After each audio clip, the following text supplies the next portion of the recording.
Hello, everybody. Welcome to another Comic Source Comic Boom collaboration. It's your indie spotlight for the week of, what's the date?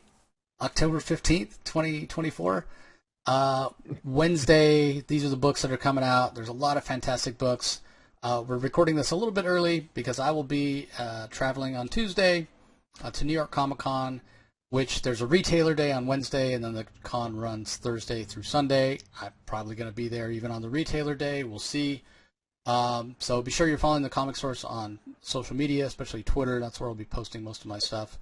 And then obviously I'll have a recap, and I have some ideas for how to do some coverage at the show. I'm not on the official press list, so I thought, okay, great, I'm going to have all this free time. But people have been reaching out, and before I knew it, my schedule's filling up quickly. Now, that being said, it's nowhere near as busy as it would be like at a San Diego, or where I'm on the official press list usually. And plus, there's just not as many press events, which is sort of interesting at New York Comic Con, because there's not as much of the like Hollywood type stuff. But there's more comic stuff. But then at the same time, while it is a great comic show with the best artist alley of any show, bar none, it's interesting because like DC is not even going to have a booth there this year. Marvel's booth is very small. Like it's really interesting. It's more about the smaller publishers that try to do things, and then obviously I'm going to try to talk to as many creators as I can. I mean, just go to the New York Comic Con website and just click on the Artist Alley link and just look. Like, and the thing about it is, it's the biggest, first of all, and the other thing is, almost everybody that's on that list is like actually working in comics right now. Like a lot of times you'll go to shows and they'll have a great Artist Alley, but some of them are creators that have worked on comics in the past and what have you. Not that there's anything wrong with that, but as far as like the best show for active creators that are currently writing and drawing books, yeah, it's New York Comic Con bar none. So I'm really looking forward to it. I don't have a lot of after hours stuff lined up yet, so we'll see how that plays out. May just be hanging out with just a few friends, and it'll be a little on the quieter side, which will probably be good for my wallet and my liver. But yeah, we'll see. Although I say good for my wallet, when you have those parties with open bar, it's good for my wallet and bad for my liver. So, one party for sure that I'm going to, and like a mixer. Like I originally got invited to this thing for Comixology, and I was like, oh, they're having a party, great. And then I sign up, and it's like at 9 in the morning. I'm like, well, that's not going to be drinking time unless mimosas or Bloody Marys or whatever. But it's like a breakfast. I was like, oh, they're not doing the dinner thing. So anyway, it should be a really good time. I haven't been since 2018, so it should be a lot of fun. We'll see how it all plays out. But I will admit that having to fly all the way across the country, I'm not staying that close. I'm not staying in Manhattan, so having to ride the subway for an hour to get to and from the show, yeah, it's a different animal. So anyway, first world problems. Be sure you're tuning in to check it out. And on that note of tuning in, don't forget to tune in to Rocky's channel, Comic Boom, Comic Space Boom, ! On YouTube. That's where our DC Spotlight comes out every week. Obviously, this DC Spotlight will be out this week, even though we're, again, going to be recording a little bit early because I'll be at the show. But there's some pretty solid books that are coming out for the second week of October. Yeah, second week of All In. Right, the first one was the 6th. Yeah. That's right. Yeah. Yeah. Now, or no, not the 6th. But the 9th. It was October 9th. October 16th is. No. Second. Well, if it was the 9th, so this is technically the third week then, because October 2nd was the first week of All In, and the 9th. Yeah. So the third week of All In. That's right. Okay. Yeah, which is interesting because there's still a few books that are like finishing up their last storylines, and we got the first Titans All In with Jonathan Lehman writing it. John Lehman. Right. John Lehman writing it. John Lehman, yeah. But we still have the last issue of Nightwing coming out, which for some reason we don't have a press preview of. So whether or not we record that or get to review that remains to be seen. I don't know if something happens. They're trying to keep it under wraps. I guess we'll see. But anyway, huge week of independent books this week, like I said. So we're going to go ahead and dive right in. There's a lot of books I easily could have talked about 12 books. Trying to limit it a little bit and not go too crazy, talking about too many books. But I'm going to kick it off with a book called Rifters. This is issue number 5, so not always the best to start with issue number 5. as we're starting to talk about these, but I did want to mention it because it's just a heck of a lot of fun. So written by Brian Posehn and Joe Troman. Chris Johnson handles the art, Mark Inglet on colors, Joe Sabino on letters. Curiously, Brian Posehn is a huge comic book fan, and you probably don't know the name, but if I say some of the things that he's been in, you'd be like, oh, wait, yeah, I know him. Like most people in sort of our sphere of geekdom will know him from The Big Bang Theory. Plays Bert, the geologist, the big tall guy with the beard and the glasses. That's Brian Posehn. He's got a huge hit over at Image with Grommets, and this is another series he has coming out with a co-writer, as I said, Joe Troman. So the whole idea of this Rifters story is these two guys you see on the cover, they're basically time cops, for lack of a better term. So time travel was invented. The first issue they talk about how it was invented, and it got sort of abused, and people were just doing whatever the hell they wanted, and it was causing all these problems. So they eventually created this this group to sort of police time, and that's these two guys. But this isn't one of those books that takes itself super seriously, and you go in and it's like these guys going back to prevent like butterfly effects from the world changing, whatever. It doesn't get into like the hard science of what time travel would really be like. It's much more fun than that, especially the interactions between these two partners. A little bit of a buddy cop, definitely in the Lethal Weapon type of vein, where the back and forth, the banter is like really hilarious. One of the guys is a little more serious than the other, so one's the straight man and one less so, but they have ambitions and they want to do things, set things right for the right reasons and that sort of thing. But there's been sort of this conspiracy going on, and the powers that be have been sort of wanting to push that off, not wanting the publicity of saying, hey, there's a serial killer that's traveling through time. So they confront him, her, this particular issue. You see like this ninja looking person, and it's hilarious, the action and what have you. And then just when they think they have the upper hand, and this fight goes back and forth. And again, great art by Chris Johnson, just a whole lot of fun. And just when they think they have everything under control, because again, they are back, I think they're in 1969 when this is all happening. All of a sudden, the cops of that era show up and have them all surrounded and pull their guns on them and everything. And so how the Men in Black, they have that little zapper that they use. They tell everybody gather around, they put on their sunglasses, they zap it, and it erases everybody's memory. And that's how they sort of get out of situations when they're in over their head. So these guys have something similar. You can see him holding it there in the lower right panel. But instead of erasing people's memories, what this does, it's like a sound device, and it causes everybody to shit their pants. It's absolutely hilarious. So he hits it, and you see right here, again, this is not for the faint of heart. Everybody's like crapping themselves. The smell's awful. And so they're able to escape. But that includes this, the person that they're trying to capture, this ninja serial killer type. And she's like, doesn't want to help them. And so they bribe her. So what you're saying, Chase, is that shit happens. Yes, shit happens, definitely. Shit happens, and it's hilarious. So they bribe her to help them out, because during the course of their fight, their little time travel device got broken, so they have no way to return back. But she, again, has been like going around killing people and whatever, so she has all these time travel devices hidden in different places throughout time, different time periods or what have you. So they're trying to convince her to, lead them to one, and she won't do it. And they're like, well, then we're going to leave you in your soiled clothing, and we won't help you out. And so she doesn't want to be literally sitting around in her own shit. So they steal this cop car, they take the cop's clothes, and they give the clothes to the woman so that she'll lead them to her time travel device. So, yeah, it's really funny, and it's really kind of over the top. It doesn't take itself too seriously. Even to the point where, like, sometimes I'm reading it and the time travel stuff, I was trying to figure it out, make it make sense, and then I realized, no, I have to stop. I can't, don't try to make it make sense. Just take it at face value, because really, if people were going back and doing the things that they were doing, like, at one point somebody goes back and draws they go to Abraham Lincoln on the night before the Gettysburg Address, and they get him drunk, and he passes out, and they draw a penis on his forehead.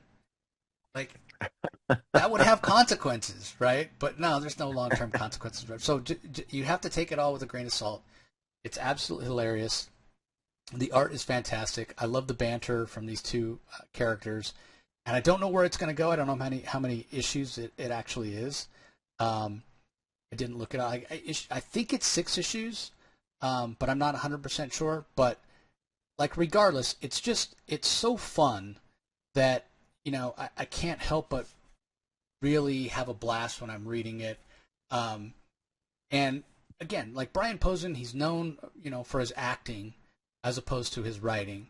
But being that he's been around for so long and he's been in a lot of comedies, he seemingly has picked up the ability to write some, and he's been a comic fan for a long, long time. I've actually talked to him, and he seemed open to coming on the show, but I just don't have, and he told me how to contact him, and I've tried to contact him that way, and it hasn't worked yet.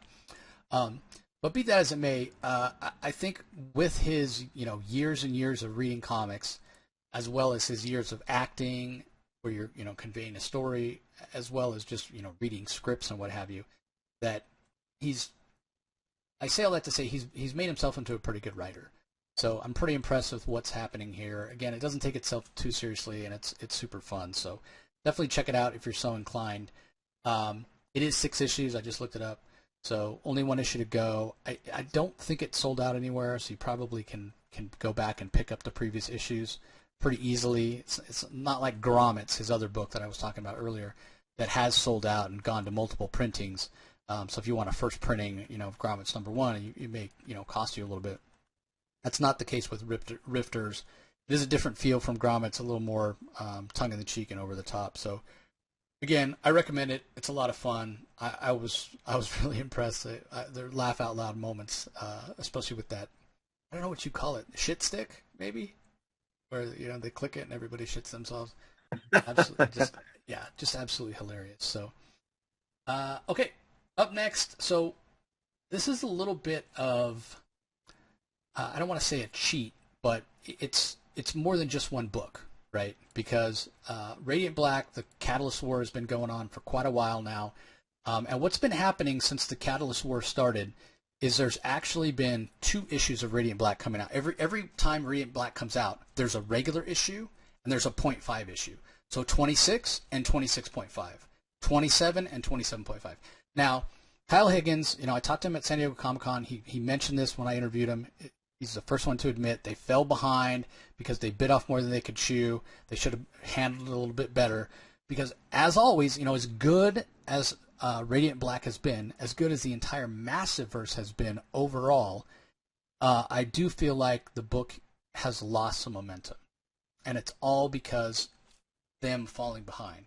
Now, when the first of the year starts, after this, with issue 31, they've been working throughout these delays and what have you. Everything's going to be back on track. They're only going to have to put out 1 issue each time it comes out. So not only that, but the fact that when you have these 0.5 issues, so basically, just to kind of catch you up if you aren't aware, so there was 2 people, Rocky and I talked about issue 4 when it happened, because Nathan was originally the character that had the Radiant and was Radiant Black, and then issue 4 they dropped a building on him, came out of nowhere. His best friend Marshall took over as Radiant Black. Like, what series does that? That's crazy. And then it turned out, Nathan survived, and they were sort of sharing the Radiant and what have you. So with the beings that basically are the ones that created the Radiants coming to Earth and wanting to get the Radiants back, what had happened was they had to make a choice. They were told, Marshall and Nathan were told, you have to make a choice. You have to decide, because the Radiant Black Radiant was glitching out, like, because they were trying to share it. They had to make a choice. One of you has to be Radiant Black and the other has to not be Radiant Black. You can't share it. But what Kyle did, and that was in issue 25, so what happened was they actually split it. They told 2 stories in 2 different realities. And one reality where Nathan kept the Radiant, the other reality where Marshall kept the Radiant. And that's where them having to not only put out 2 issues every time an issue of Radiant Black came out, but tell 2 completely different stories. Like, it's one thing to put out 2 issues if it's linear. These are going parallel. So you're having it's a lot. It was a lot of work, and the storylines did diverge quite a bit as it went on. But if you read like the first 0.5, the regular issue and the and the first issue that had a 0.5, the story is pretty similar. It's only a few pages that are different. But then as it goes along, they diverge and they get split apart. And when it comes to this finale of the Catalyst War, with this invasion that Radiant Black and the other Radiants have to fight off, it's actually, you read 30 and then you read 30.5, and they are linear. They're not parallel at all. And what happens makes a lot of sense. It's not, hey, happy ending, everything's tied up in a nice, neat bow. Like, shit goes down. Not shit stick stuff, but like people die, things are blown up, not everybody survives. Like, it's brutal. It's brutal what happens. But it does set up a new status quo, not just for Radiant Black, but all the other Radiants as well, going forward. And if you haven't been reading Radiant Black, 31 is going to be a great jumping on point. But I would also say that you could actually pick up probably issue 25, where the Catalyst War starts, and then go through and pick them all up, So you're going to have, 225s, 226s, 227s, 228s, 229s, and 230s. So it's actually a year's worth of books. Because that's 12 books that did take about a year to come out, even though only 6 months were those books released. And read the Catalyst War, and it'll give you even more context. But regardless, if you do that or not, 31 will be a good jumping on point. But what I keep going back to with Radiant Black is not only the surprises and the twists that have been there throughout, but the emotionality. Like, it is such an emotional story, whether that be a building dropped on Nathan and Marshall, the sadness, the anger, what have you, like that sort of thing. The way other characters deal with the loss of loved ones and people close to them in the Catalyst War. Not everything gets answered. There's still plenty of mysteries going on. The villains are interesting. It's just a lot going on. It's like action and suspense and drama and pacing, like, turned up to 11. So to me, like, other than some of the stuff, not all the stuff, but some of the stuff going on in DC, Radiant Black is kind of the prototypical superhero book, I think. Like, if you like the Invincible cartoon, like, how the Invincible cartoon, there's always a ton of action and mayhem and battles and that level of action and that level of pacing, where it's just one thing after another. That's this book. So if you're a fan of things like that, I highly recommend picking this up. Again, you can pick up this issue. Going to be kind of these two issues, 30 and 30.5, if you want to. And I haven't really scrolled through because, again, you can see the fantastic art from Marcelo Costa, but it's not going to have a lot of context if you haven't read this. So again, you can pick up 30 and you can pick up 30.5, but it's going to be pretty dense if you haven't been reading all along. But if you have, then yeah, this is fantastic. You can see the Radiant there with Marshall. So yeah, I'm really impressed with what's happened here.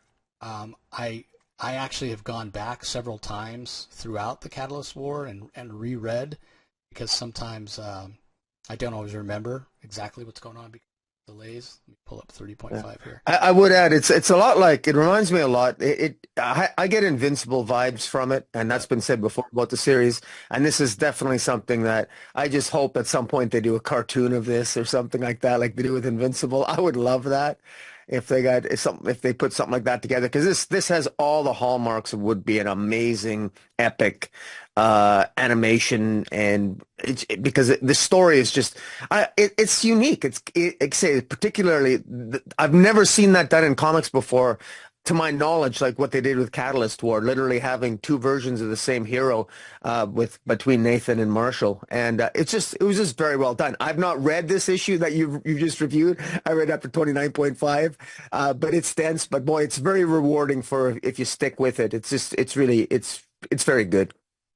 Yeah, and a lot of people have been asking for a cartoon. Kyle's would be open to do it, but with Radiant Black specifically, he wants to maintain control and ownership, so he's only going to do it if he gets to do the writing, he gets to be involved in the production. He's not just going to license it out and let somebody else do it. He wants to have control. I understand. I certainly respect that, yes. Yeah, and they did do a there's like a short that's actually in one of the books. It has a QR code. You can scan it, it takes you to YouTube, and you can see some animated. And the cool thing is that Ryder Strong and Will Friedle, who were two of the actors on Boy Meets World, they do the voices for Marshall and Nathan. They also are doing not a live action or an animated, but they're doing an audio book, an audio drama, and those guys are returning to do the voices there. So don't have animation yet, but we are getting an audio drama of the. I don't know exactly what they're covering, but we are getting an audio drama. So anyway, that's the last page right there of the Catalyst Word, and you can see down here it says Next the Future.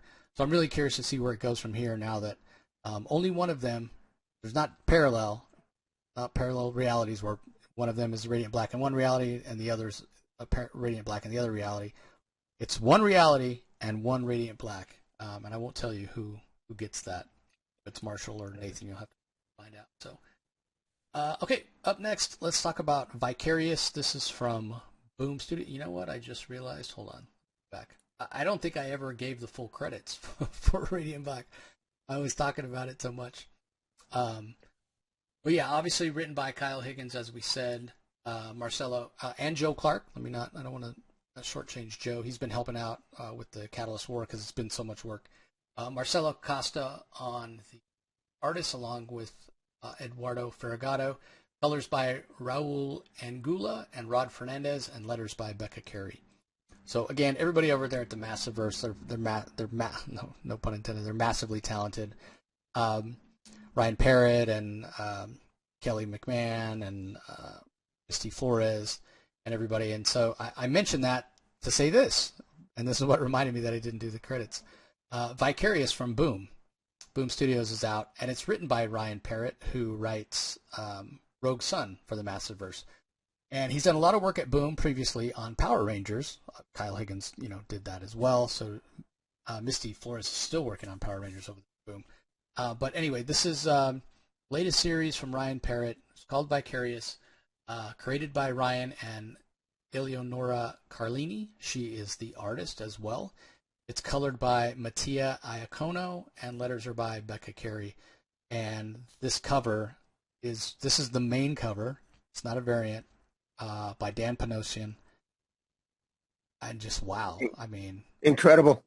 That's amazing. Yeah, it's just like the detail on the lips and the eyelashes. I don't know, how much it has to do or captures the feel of the interior or the story or whatever, but I kind of don't care because it's just so amazing. So anyway, this is one of the books that you wanted to talk about, Rocky, so give us your thoughts. Well, first of all, the name caught me. I like the name because I always, Vicarious. You think of Vicarious. Well, you live, whenever you use Vicarious in a sentence, it's always I want to live vicariously through somebody else. And that's literally how I always use the term. And that's literally what the premise of the story is, the idea that you can live. Imagine being able to live vicariously through somebody else. And that's the premise of the story. The main character is a person by the name of Justin. And he's kind of someone he appears to be he's looking for a job. He's jobless and he's behind on his rent, and he lives in a world where there's you can be proxied and you can mind walk, but only if you're very lucky will you be in a position to do so. You can where you can go through and you get to experience things through others without any of the consequences. So imagine being able to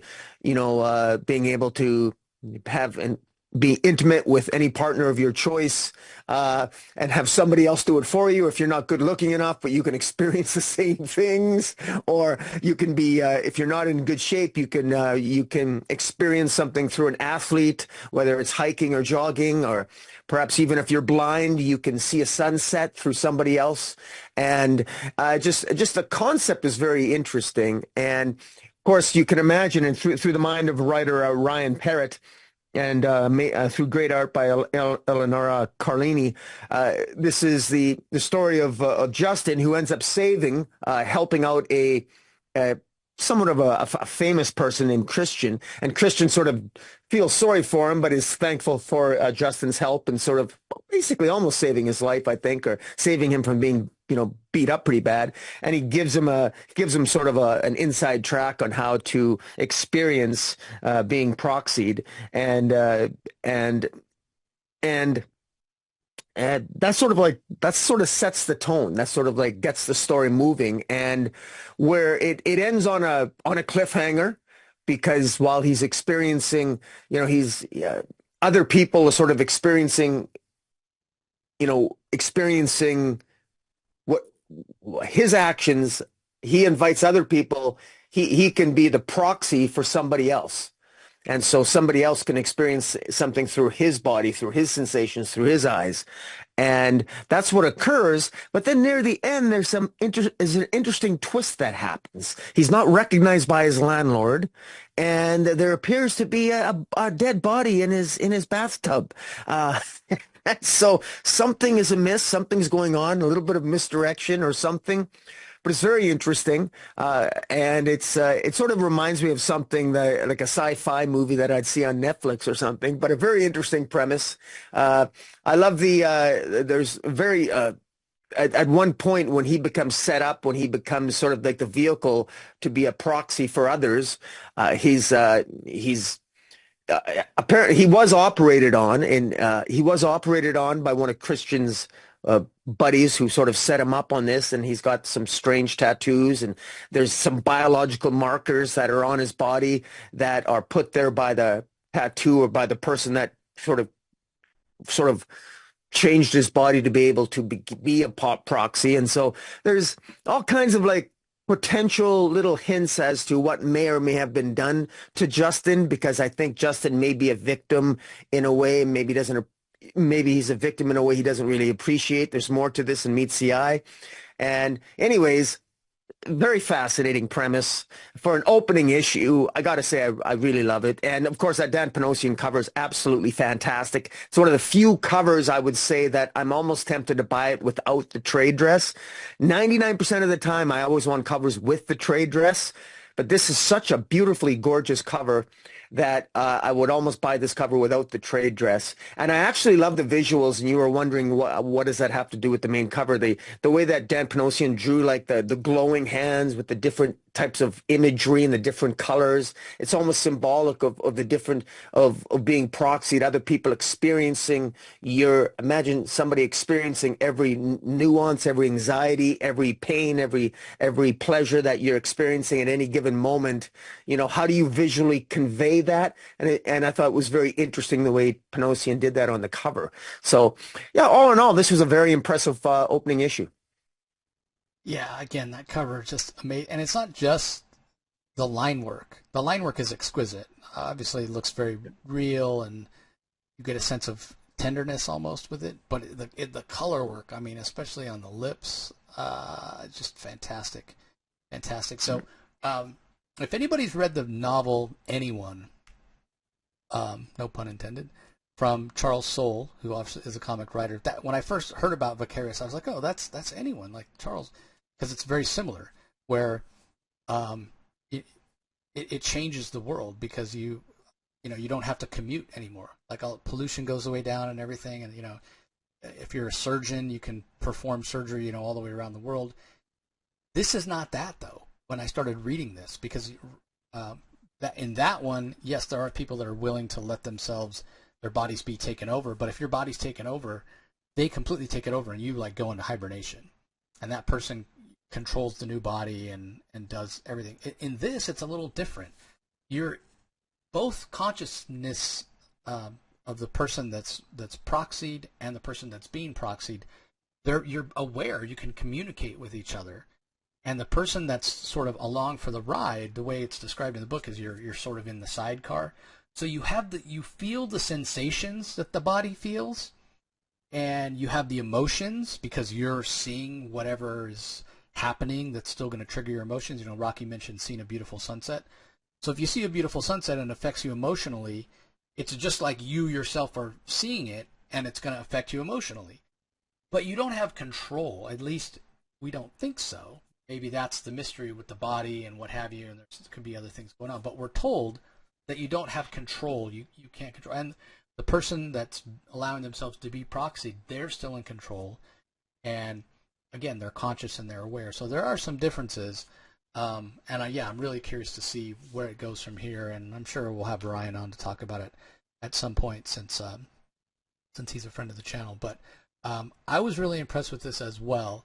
I also think that the Eleonora Carlini art, it's very different from the art that we get on the cover from Dan Panosian, but it's still very good. It's still very interesting, and I really enjoyed it as well. So really looking forward to finding out more and reading more of Vicarious. So okay, next book we're going to talk about, Rat City. We're up to issue number 7. This is written by Erica Schultz. The art is by J. Carlos. Colors by J. David Ramos. And Erica actually does the lettering as well. So for those not familiar with Rat City, it's basically like sort of like future Spawn, if you will.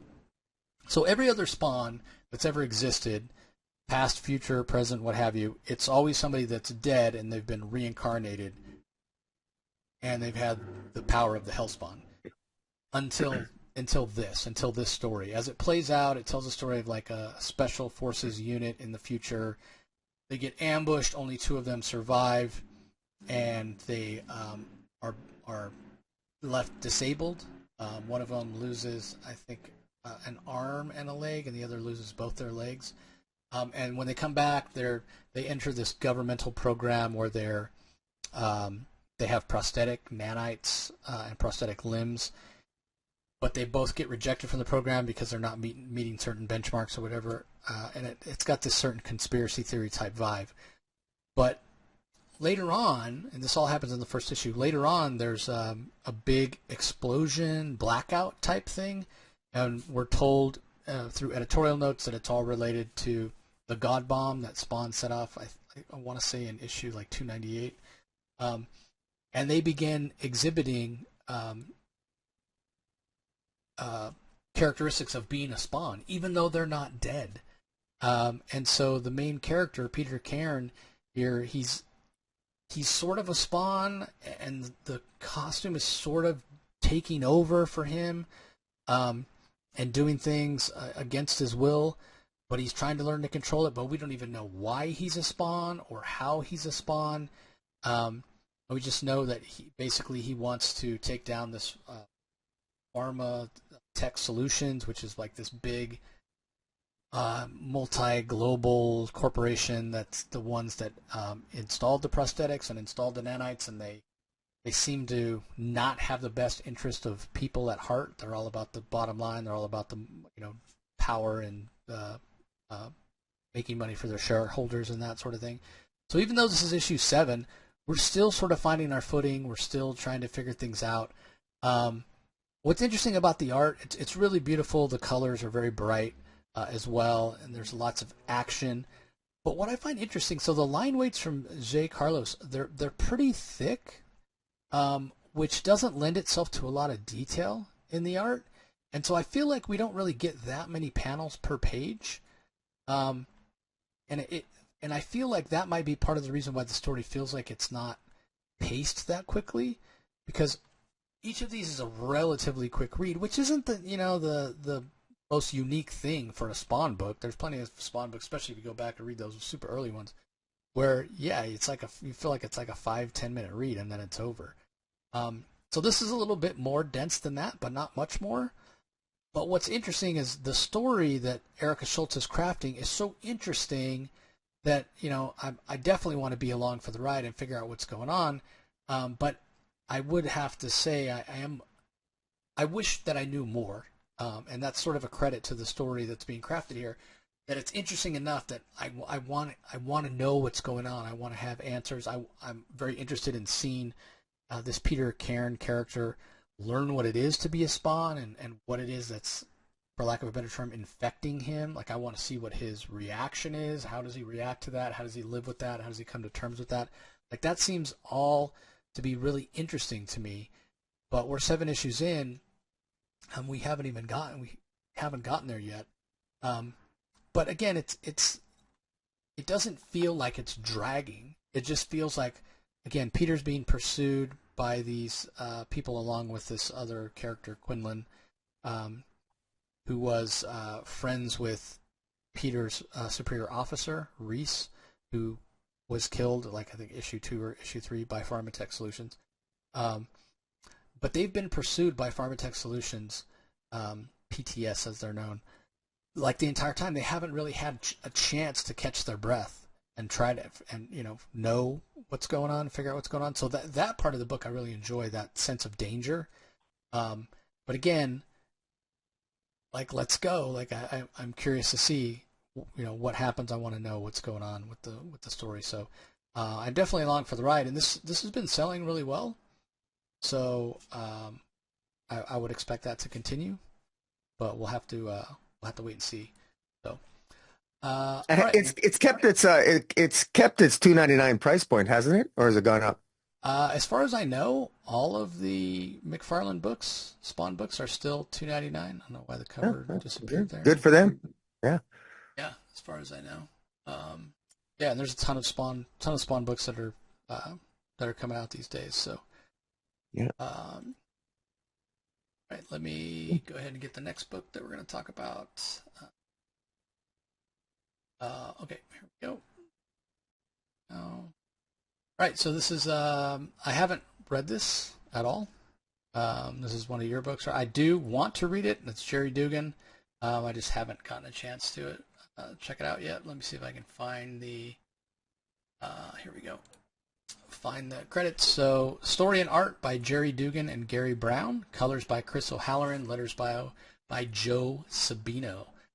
So this is Falling in Love on the Path to Hell. We're up to issue number 5. Give us your thoughts. For those who, anyone who loves Westerns and anyone who loves samurais, or anything who loves Japanese culture or Western culture, and boy, is this a comic for you. I love Jonah Hex. And I recall a series of Jonah Hex comics way back in the day where Jonah Hex ended up with an Oriental woman, and I forget her name but regardless, that's actually what actually drew me to this. Aside from such a catchy title, normally I'm not a big fan of long titles, but Falling in Love on the Path to Hell. It's tempting as hell. And you have the two most unlikely lovers you could possibly imagine, who very much do not start off lovers at all. And you got this very gritty cowboy gunslinger McGrath who in 1860 he's in the West. He ends up dying a horrible death. And then Asami, this character, this female samurai who's essentially a rogue samurai, a Ronin, Asami is her name. She ends up dying quite a terrible death as well. And they sort of wake up in this, well, I guess for lack of a better way of term, you can call it hell, but they end up in this strange land. And in this strange land, there's this character, this Arabian character by the name of Mohan, who seems to control this land. There's a lot of mystery surrounding this land. And, we're 5 issues in. And so what's happened over the first 4 issues is essentially, Jerry Duggan has done a really good job giving us just bits and pieces of the history of McGrath, his background, and in the background of Asami. And in this issue, issue 5, we get more information about Asami, how she was.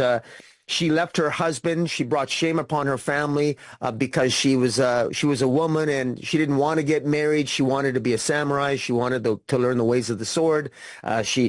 So she was basically forced into a marriage. She then left her husband, brought shame upon her family. Her husband committed seppuku, killed himself, and ultimately that led to a whole series of events that ultimately led to her death.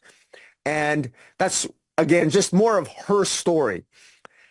Then what's happened as well is bits and pieces of them slowly falling in love. And it's funny because the artist here, Chris O'Halloran, Chris O'Halloran's the colorist.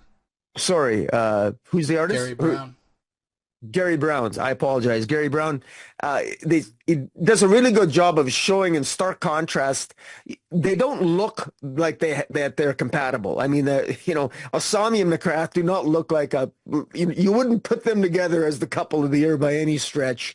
And yet McGrath is somewhat of an artist, and she in this particular issue she sees some of his drawings, and he sort of like drew her in a very sort of he drew her naked in a very sort of erotic way, and he's a little bit embarrassed about it, but he can't help but acknowledge that he's a man with certain urges, and but in a respectful way, as one can imagine a Western cowboy to be.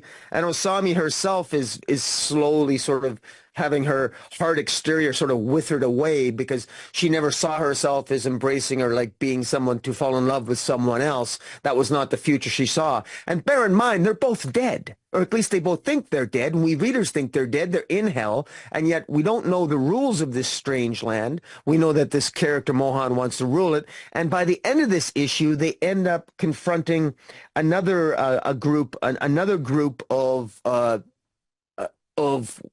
like tribes, and they meet tribesmen, and then they meet yet another character at the end of this called the Butcher of Caledonia, and his tribe, and we don't really know what's going to lead. But so the mystery keeps building. We're at issue 5. I don't know how many issues this is going to be. I hope it's more than 6, because I'm really intrigued. I feel like this is like an epic where I'm getting all kinds of Western goodness because of these great flashbacks, and as we learn more about the McGrath, the cowboy character, and then Asami learning more about Japanese samurai and about her experiences growing up, and all of it sort of has to it gives the emotion, it builds the emotionality between these characters because both of them have such hard exteriors, and yet you see the softening of it, and it's because you know the backstory that when their behavior changes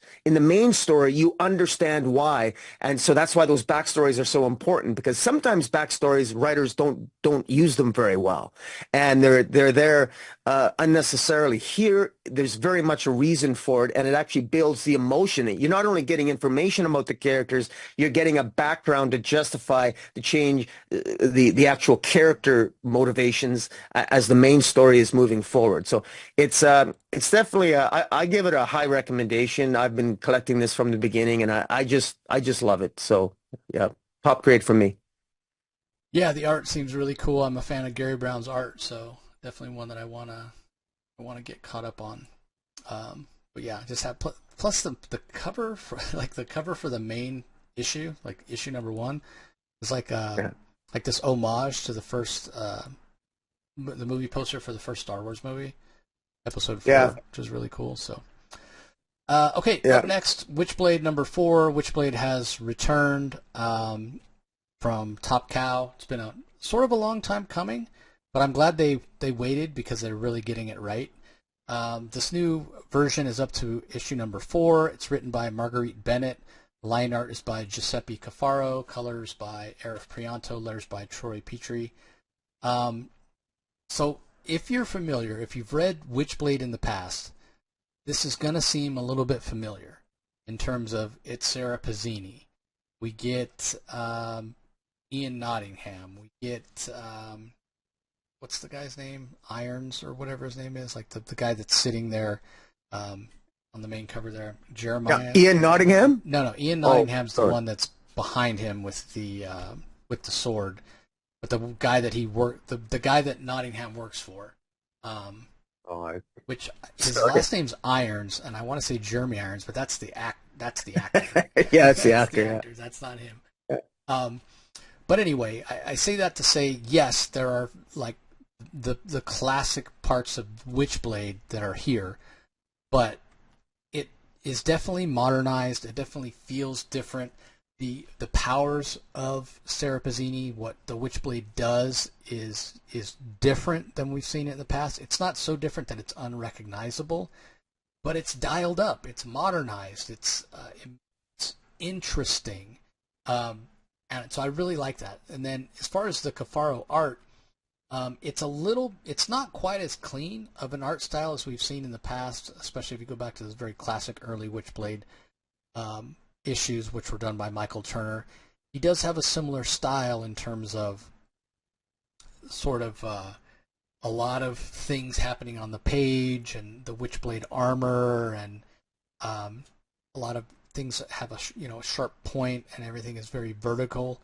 But again, it's more textured than we've seen in the past. So I'm really intrigued by this. I like the feel of it in terms of, yes, it feels recognizable, but it also feels fresh. It feels like some new ideas. It feels like a modernization. It doesn't feel like, okay, we have those old school Witchblade stories with Sarah Pazzini from the past, and if we want the same thing, if we want to go check out those stories, and we're hoping to have the same type of story, well, I can just go back and read those.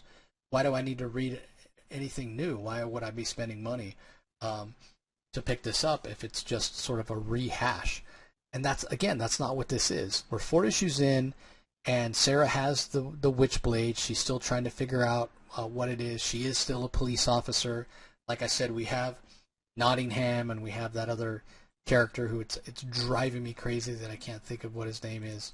So again, you have things that feel familiar, but you also have enough changes that it feels new, it feels fresh. It doesn't feel like it's just okay. Well, Top Cow knows that Witchblade is one of its most beloved properties, and so there should always be a Witchblade title on the stands for Witchblade fans to pick up.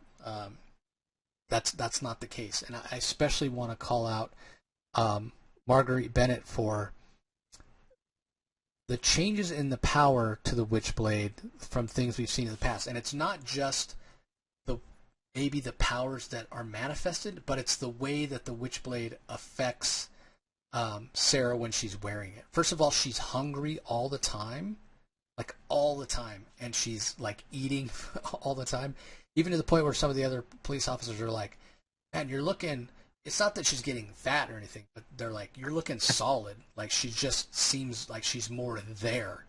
Like, she's just powerful. The other thing that it does is she's horny all the time, which is interesting, because you think about an ancient artifact like this that's dialing up all the different, aspects of your physiology. Why would your libido not be affected? So it makes sense. It makes sense from that perspective, and it makes for sometimes some little funny jokes and what have you for Sarah. But the other thing is, like, along with that, and again goes hand in hand with being in touch with your body and feeling sexually aroused or whatever. She's like aware of herself, like her nerves. I can feel my nerves firing, my neurons firing. I can feel my blood, almost to the point of individual blood cells like pumping through my veins and what have you. So it's the classic concepts and ideas of Witchblade, modernized but also turned up. And it's just been a lot of fun. And the guy's name is Kenneth Irons. God damn it. Kenneth Irons. That's what his name is. He's kind of the big bad, if you will, in the first classic arc of the first Witchblade story. He wants the Witchblade for himself, and he's been alive for a long time or whatever. And Ian Nottingham is sort of his right hand guy and what have you. He's serving that same purpose here. And you look at this double page spread where Nottingham is kind of updating him on what's been going on and how Nottingham has been trying to manipulate Sarah Pazzini. And what I love is like the borders here of the panel, how it's got like this Art Deco look. It makes it kind of sells that idea of Kenneth Irons being somebody who's been around for a long time and living in this hoity-toity life and what have you. So I was really impressed. I'm always wary, I guess I should say, not weary, but wary whenever a classic property like this is, for lack of a better term, rebooted. Because, man, like, I love the original. I have the original. The original still exists. If I want to read Witchblade, I go and read Witchblade. And it was a very different take, a little darker and a little more ethereal when they rebooted. I think it was in 2018, and that was with a different character named Alex that was the wielder of the Witchblade, and it leaned into sort of more of the magic side of it, like really into it, and dark spirits and that sort of thing.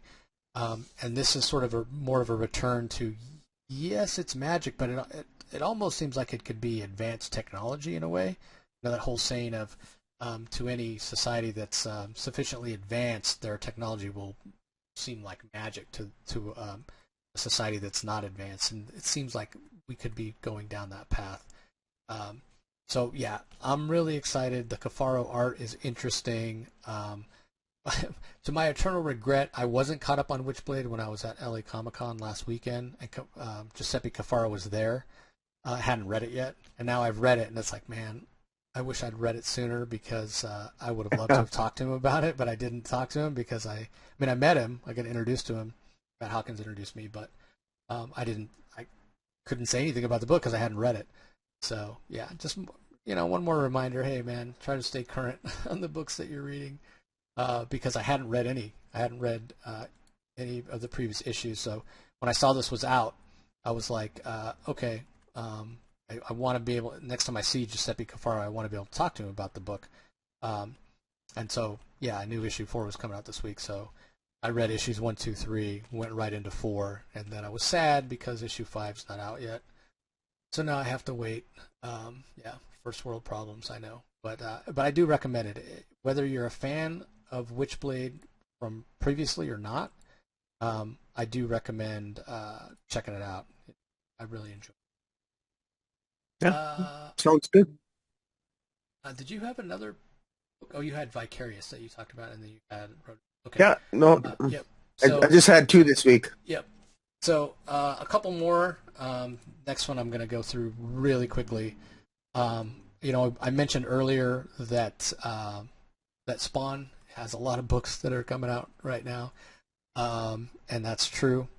Violator is another one. We had the writer, Mark Andreyko, on, and the artist for issue 1, Peter Kowalski, and they talked about how interesting it was, and it was basically the origin of the Violator in terms of how does he go from being an angel to being a demon and being the Violator.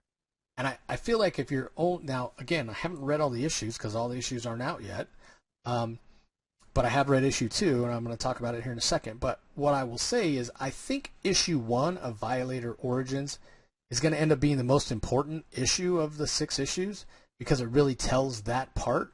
The rest of this story is going to be sort of how he goes from, okay, he was an angel, he became a demon. We got that in issue 1. Now, how does he go from being this demonic hellspawn to actually being... working for a Malbolgia and what's his beef with Spawn and that sort of thing. So it still is sort of his origin in a way, in terms of, okay, now that he's gone and transformed from being an angel to being a demon, then how did he get to where he is when we meet him in, what is it, Spawn 2? I think he shows up for the first time.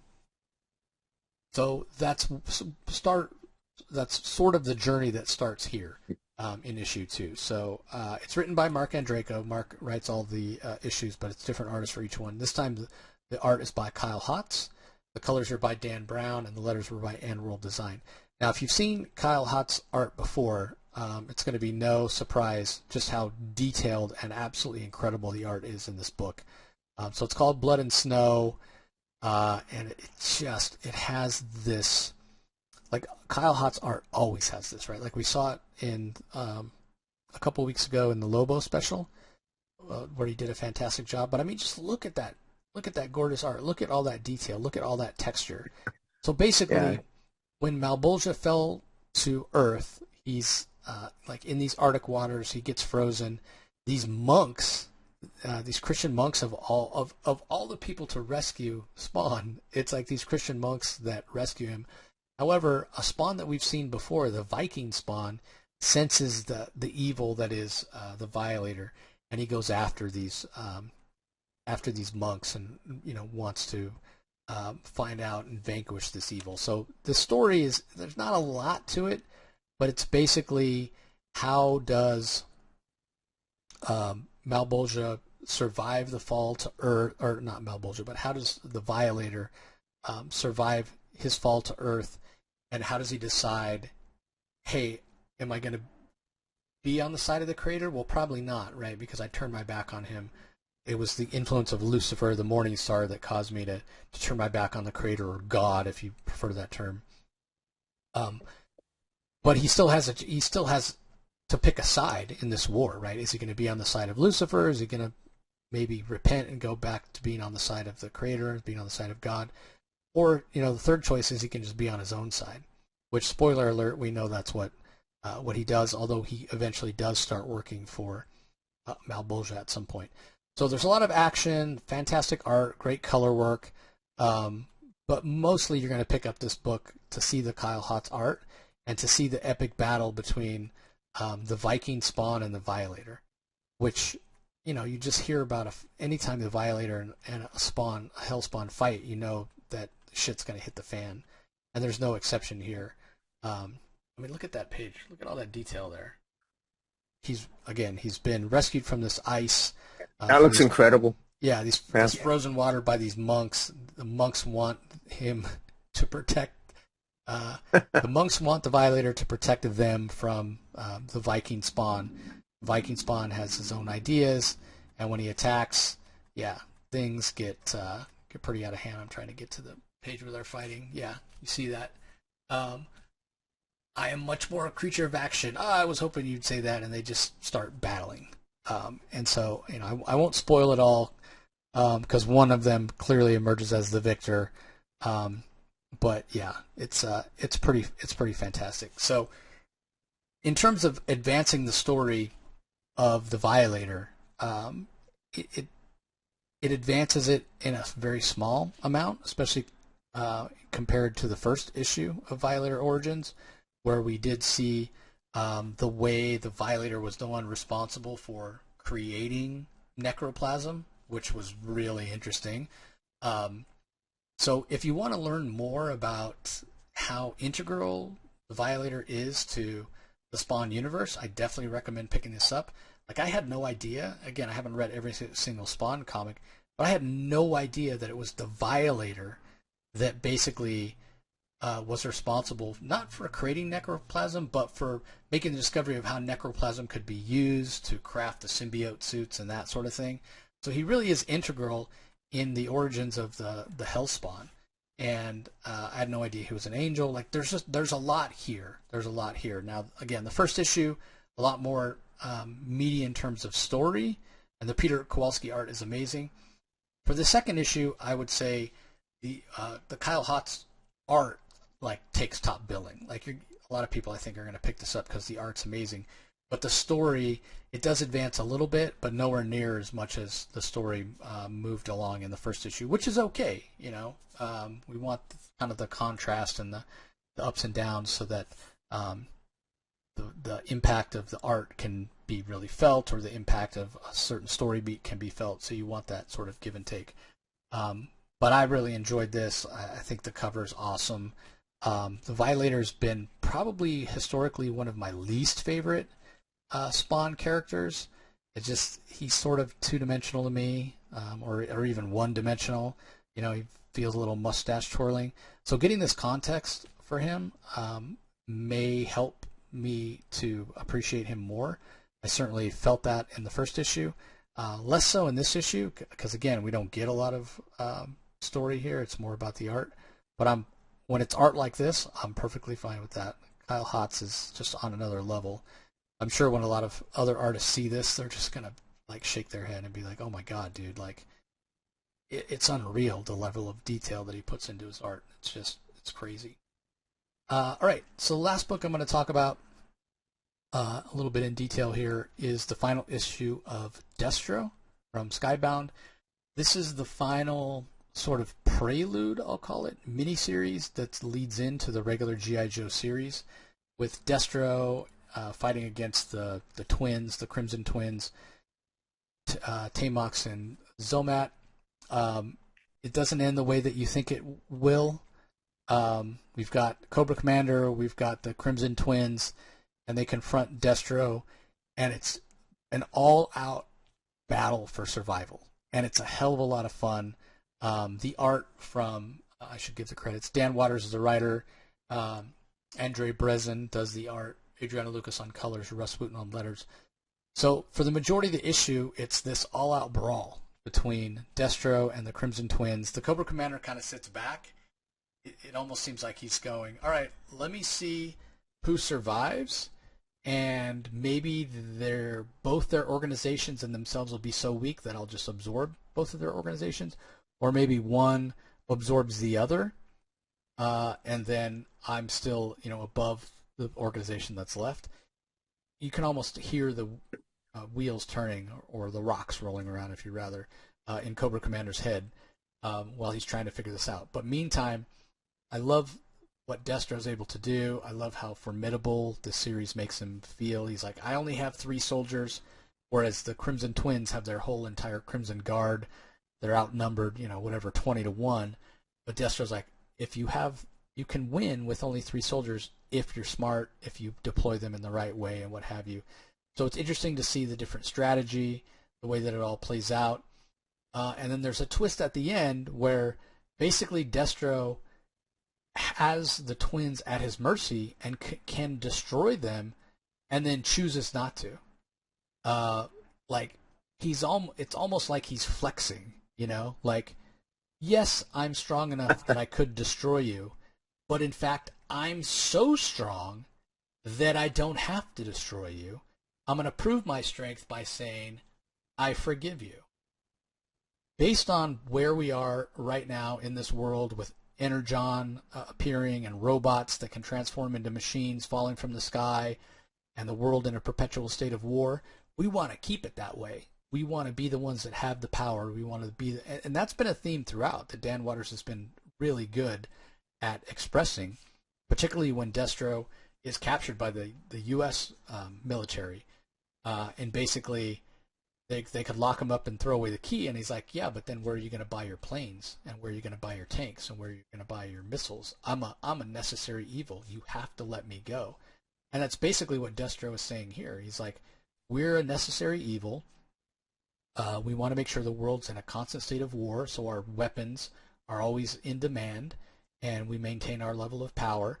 And he tells the Crimson Twins and Cobra Commander, we're better off working together. We're stronger together than we are apart, and certainly stronger than we are if we're wasting our resources fighting against each other. Like, we need to team up and be able to defeat these robots that can transform into vehicles or whatever. We need to be able to take on G.I. Joe and those forces and make sure that we're the strongest power.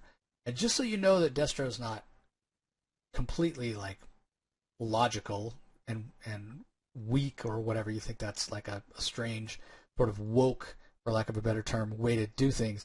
He does say later on, not to Cobra Commander and the Crimson Twins, but to others, he's like, yeah, so I did this, and we're all good for now, but I'm just going to wait until everything is consolidated and Cobra Commander has everything set up, and then I'm going to take him out and take over the Cobra organization for myself. So Destro is still Destro, don't get me wrong, but it did make for a really interesting story, when it comes to G.I. Joe, you expect certain things, right? Like, you expect a certain status quo. So you're always going to have Joe on the side of good, and you're always going to have Cobra on the side of evil, and you're going to have the Crimson Twins and Destro, for the most part, allied along with Cobra and the Crimson Twins working together. So you knew that was sort of how this was going to end up, but I really enjoyed the journey we took to get there. I would have been shocked had Destro actually taken out the Crimson Twins, or Cobra Commander for that matter. Again, maybe it makes for a little bit like lack of surprise, but in a way, it's almost like the writer has to do an even better job to make it engaging. Like, look at something like, I hate to use this as an example, but it's the one that springs to mind. Titanic, right? The movie Titanic from James Cameron. That was, for a long time, like the highest grossing movie of all time. So, hey, spoiler alert, the boat fucking sinks. right? You know that going in. You know going in, the boat sinks. That's what's going to happen. But yet the movie did gangbusters and won all these awards and, you know, made all this money or whatever, because it was just a well-crafted, you know, the story was well done. It was a well-crafted movie and all that. It's sort of same thing here, right? Like, you know that Destro and Cobra Commander and the Crimson Twins are going to end up as allies, but the path we took to get there was interesting. The art was fantastic. The action was great. The dialogue was scripted really, really well. This is the book, like, and Dan Waters, he himself, when he was on our show, talked about how he's sort of known as the guy that writes weird stuff. This is the book that shows that Dan Waters doesn't have to write weird stuff. This wasn't weird at all. It was very good. It was very well done technically. It was entertaining. Destro's kind of always been my favorite G.I. Joe bad guy. I felt his characterization was really cool. I just really enjoyed it, so I wanted to be sure to shout it out. And yeah, I think next week, or maybe it's the following week. I can't remember when G.I. Joe 1 comes out. We did already get sent a press copy of it, but I admit I haven't had a chance to read it yet. Did you? I sent it to you, Rocky. Did you get a chance to read G.I. Joe 1 yet? No, actually, honestly, I want to finish reading Destro. I'm pleased to hear your review that it ends well. I don't want to read G.I. Joe 1 until I still have to read the final issue. I want to finish reading Scarlet. I finished reading Duke. I want to read. I want to make sure. I want to remind myself of all the lead-in, because I got all the tie-ins. You know, all the G.I. Joe, even Void Rivals, Transformers. I don't want to read G.I. Joe 1 yet. So hopefully I'll get to it sometime by the end of tomorrow if I'm lucky. Yeah, so last week when Scarlet 5 came out, I reread the previous 4 issues, and then I read Scarlet. Yeah. I had read Duke twice already, so I didn't need to read that. But then before, like last week, Transformers came out, and did we have an issue of Void Rivals come out last week as well? No, I guess not. I don't think so. We No, didn't. But I reread from like Transformers, I think issue like 11, 9, 10, 11, somewhere in there. I went back and I read, and then read the new one, and then I did the same thing with Void Rivals. I went back a little bit and read. So yeah, as of now that I've read Destro, I'm completely caught up on the Energon universe. And I say all that to say, and I think I told you, I don't know if I said this on the show, but I know I told you, Rocky, my favorite Energon title is actually Void Rivals, partly because, like I was just saying, as enjoyable as this Destro issue was, I do feel like that I did sort of know that they were going to end up as allies, right? Because again, it's sort of the status quo. You sort of know what to expect. The Joes are going to be the good guys. The Cobra's going to be the bad guys, what have you. And same thing with Transformers. You know, Optimus Prime is going to be Optimus Prime and noble and, you know, willing to make sacrifices or whatever. And the Decepticons are going to be evil and manipulative, and Megatron is going to be a bastard. Like, you know, because you know these characters. But with Void Rivals, it's a brand new world. I don't know what to expect, so I think that's why it's actually my favorite. But anyway, I'm going to talk real quick about some of the other titles that are out this week from indie publishers, because there's a lot of really, really great books this week, everybody. So I do want to shout it out. Let me I'm going to actually put it up on the screen. I don't know. Well, let's go up. So it might take over. Yeah, there we go. Okay, so I definitely want to shout out Department of Truth number 26, which is really, really interesting, written by James Tynion. Allison Sampson. Usually it's Martin Simmons on the art, but Allison Sampson does the art for this. It's a Hollywood story. It's Marilyn Monroe. It's part 1. And it's really interesting. Marilyn's starting to think she's losing her mind, which I love this idea of Department of Truth. It's always sort of been alternate history tied in, whatever. And Marilyn talks about the fact that she went to this party and she's saying happy birthday, right? And we know that's an allusion to the, or a callback. She's saying, yeah, to JFK, happy birthday, Mr. President, right? And she talks about how there's all these rumors that her and JFK hooked up or whatever, but that they didn't. But the whole thing about the Department of Truth is if enough people believe something to be real, it becomes reality. So now, like, she's getting these memories and dreams that she did have a affair with him because so many people are believing it. And it's sort of driving her crazy. And that's just such a a really interesting thing to throw into Department of Truth because it's something that happened in real life where, she was there. I don't know if they had an affair or not, but it happened and so many people believe it to this day that it makes sense for Department of Truth that it would be there. So, Yeah. so that's really interesting. Grim number 20 from Stephanie Phillips is out. I am behind on that. That's why I didn't talk about it. I think the last issue I read is issue 15, so I need to get caught up on that. But I am looking forward to that. I've also heard really good things about Local Man. It's already up to issue 25 from Tim Seeley, but again, I haven't read it. Tim even gave me the first trade paperback to read, and I haven't read it yet. It's so bad. But I do want to check it out because I've heard great things. I think it was even nominated for an Eisner. Black Cloak, I'm a couple issues behind on that as well. We mentioned how many new Spawn series are coming out. We've got the Sam and Twitch Case Files. That one's actually written by Todd McFarlane. I've read only the first issue of that, so I need to get caught up on that as well. I'm almost caught up on Star Trek. I think I'm only maybe an issue or two behind, so I didn't get a chance to talk about that. I need to do that as well. We would have talked about Flash Gordon number 3, but again, we're recording this early, and we don't typically get the Mad Cave press previews until a couple days before, so we just haven't gotten a chance. But Jeremy Adams, Flash Gordon, absolutely fantastic. Be talking about that with him, having him on the show. He basically called me out for not having him on the show in quite a while recently when I saw him at LA Comic Con. Domain, I talked about Public Domain last time. Domain is so much fun. Oh my god, it is so much fun. So issue 4 is out. Really easy to get caught up on that. Just love everything that's being done there, and I can't wait. Hopefully I'm going to talk to Chip Zdarsky about that when I'm in New York. So that is out this week as well. From the world of Minor Threats, Barfly number 3, which is really fun, from Patton Oswalt and Jordan Bloom. We don't get Dark Horse press previews, and I'm working on that, so hopefully I can get that all sorted out. That's the same reason that we didn't talk about Prodigy, Slave of Mars number 3 from Mark Miller over at Dark Horse. I did want to read The Exorcism at 1600 pen, but again, I didn't have time because I've heard really good things about this book. Yeah, I did read. I actually did read that. I read that. It's interesting take. Interesting take on.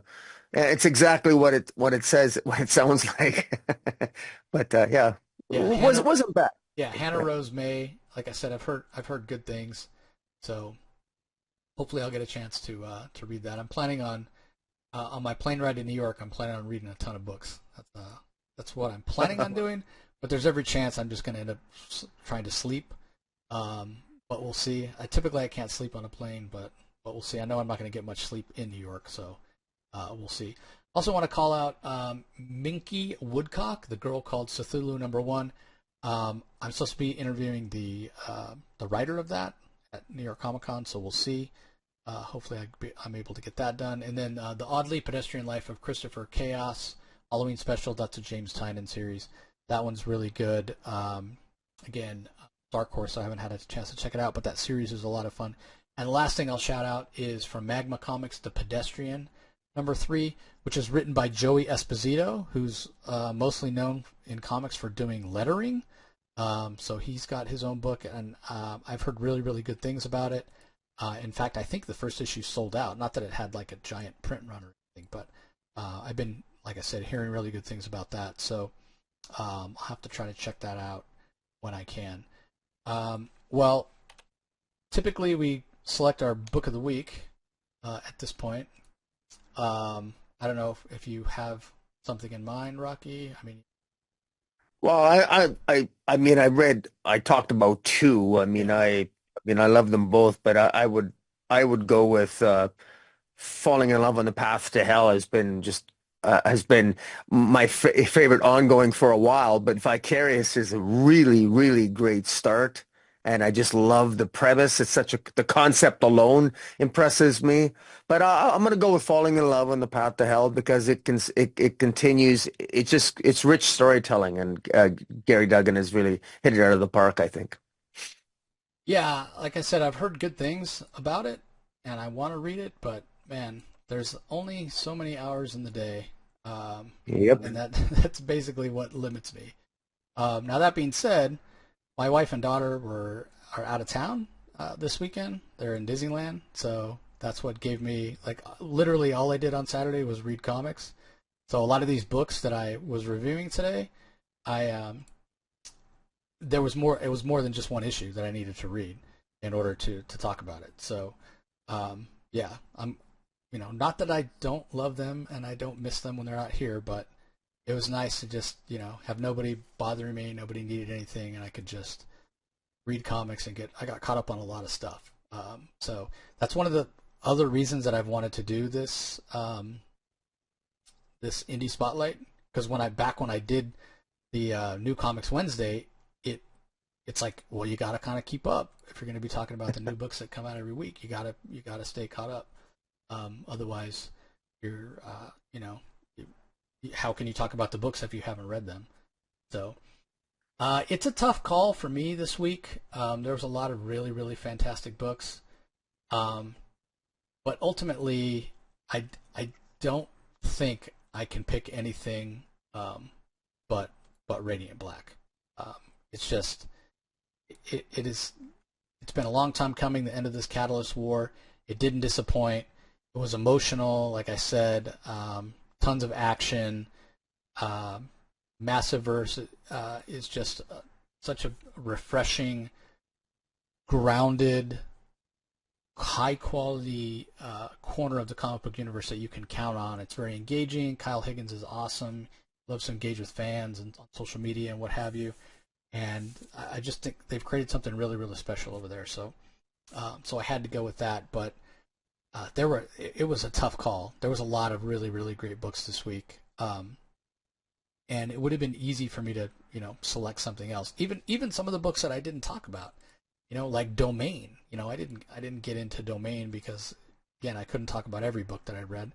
But Domain was really good as well. That's why I wanted to shout it out. The whole idea of the Marilyn Monroe JFK thing was awesome. So, yeah, I was really blown away. And it's interesting. So when I went to look for the books, like, okay, what indie books are coming out this week? What might I want to talk about? What might I consider for book of the week? And when I first went to the website that I use, that I just had up on the screen a little while ago, and I went to load the non-Marvel and DC stuff, it only loaded like, I don't know, maybe 15 books. Like, it didn't load everything, and I was like, and I refreshed it, and it still didn't load everything, and I thought, is it because New York Comic Con that like nobody's putting out any books this week? I mean, normally there's like 40 books, right? And there wasn't even there was probably less than a quarter of that, and I was like, this is really weird. And then I went to a different page and I navigated back, and then they all loaded, and it was a normal amount. And so then, yeah, I started going through the list. I was like, oh, well, I want to read Department of Truth. I want to read Destro. I want to read Grimm. I want to read Rat City. Like, there's so many books that I wanted to read. And I got a chance to read a lot of them because, like I was saying earlier, I wasn't caught up with everything. But even the stuff that I did read, it was so hard to choose. And so I'm almost picking Radiant Black. It's almost a little bit of a cheat. Yes, I'm picking Radiant Black 30 and 30.5 as my, I guess, books of the week, if you will, because it's all one story. But I'm sort of giving it the nod as, like, I'm picking the entire Catalyst War in a way, because we haven't been doing these independent reviews, so I haven't been able to shout out how good it's been. So it's almost like one of those things where when somebody gets nominated for like Best Actor for the 8th time, it might not be their best performance, and it might not be the best performance that year, but they're sort of getting it because they've been nominated so many times. It's like Lifetime Achievement Award sort of thing. So, yeah, I say all that to say there's a lot of great books out this week. So let us know in the comments what your favorite book of the week was. If there's some indie book that we're not reading that we should be, let us know. We love to get engaged in the comments down there. Appreciate everybody subscribing, liking, ring that notification bell so you know when new content comes out from the Comic Source. I'm finally monetized. I got to fill out the application on YouTube. Now I need to actually get approved. I don't know why I wouldn't be, but who knows. So maybe I can start making some pennies for some of this stuff that we're doing. Also, don't forget, if you want to go back and listen to any of the back catalog from the Comic Source, thousands of episodes on the audio feed, just go to whatever platform you use for your podcast or whatever app, do a search for the Comic Source and subscribe. Likewise, I mentioned it at the top, go check out Rocky's channel where we do our DC Spotlight every week, Comic Space Boom! He's got tons of back episodes as well. So we appreciate the support as always. Again, be sure you're following the Comic Source on social media this week for New York Comic Con. And any last thoughts, Rocky? Anything to add? Just, it's a wonderful first world problem to have. There's so many good indies. I know that we review, I know we review at least usually around at least 8 to 10 DC comic books every week. And we could easily spend all our time reviewing indies. My apologies to all those creatives out there that we haven't reviewed your comic because I know you deserve it. But there's only so much time in a day and there's only two of us. Yeah, exactly. But again, we appreciate the support, everybody. As that support continues to grow, I don't know, maybe we get to the point where we can do this full time, and we will be able to review a lot more books. But anyway, that's going to do it for this episode, everybody. We appreciate you joining us as always, and we will talk to you next time. Catch you later.